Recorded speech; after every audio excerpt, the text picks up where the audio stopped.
Hi, and welcome to the Digital Digging YouTube channel. In this video, we're taking a look at the captured premium KV-1B 756R, both in history and in the game of War Thunder.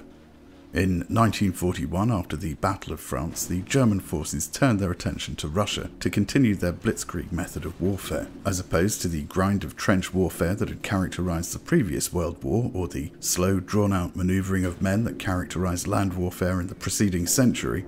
Blitzkrieg consisted of a surprise yet sustained attack involving ground attack aircraft and fast-moving assault vehicles. Germany, in light of their most recent success, understandably embarked on the attack on Russia with great confidence. However, the resistance they met with, the T-34s and KV tanks that had been developed very quietly, produced a reaction of surprise and disbelief. The 50mm and short-barreled 75mm guns of their tanks failed to penetrate their superior armour, while the Soviets had no trouble at all in penetrating theirs. A new generation of sturdier German tanks and tank destroyers were coming down the line, however, in the shape of the Panzer F2 and Stug 3.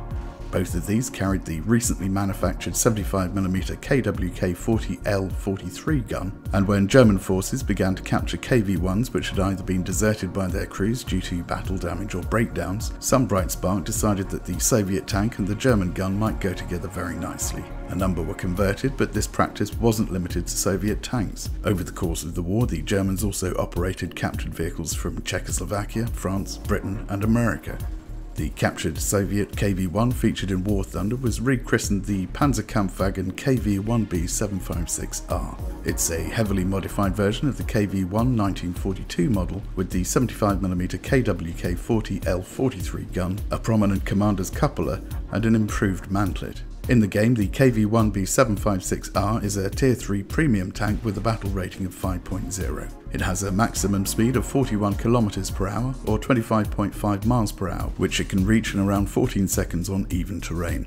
When using stock ammunition, the 75mm gun has a reload rate of 5.9 seconds and can penetrate up to 130mm of armour at 100 meters, 123mm of armour at 500 meters, and 109mm of armour at 1000 meters. It also has a turret rotation speed of 14.1 degrees per second.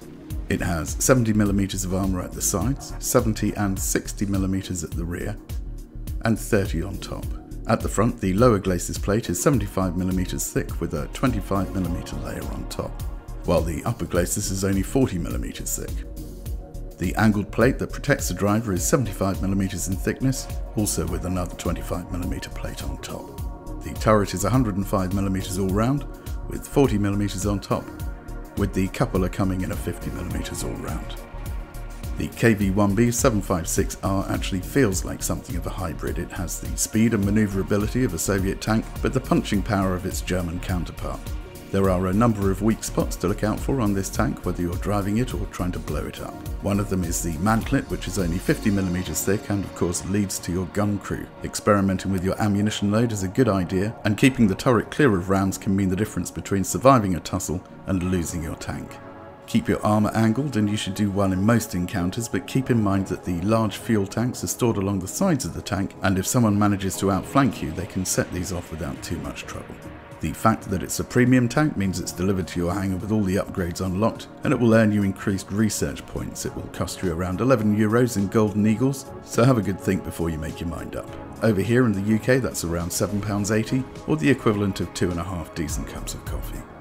Right, that's it for another video. I'll have more for you soon, so if you haven't subscribed already and you don't think this was awful, I can thoroughly recommend you do so now. If you liked it, please give it a like, and if you hated it, then you should have stopped watching it ages ago. Weirdo. Okay, cheerio chaps, and I hope to see you for the next one. Bye bye.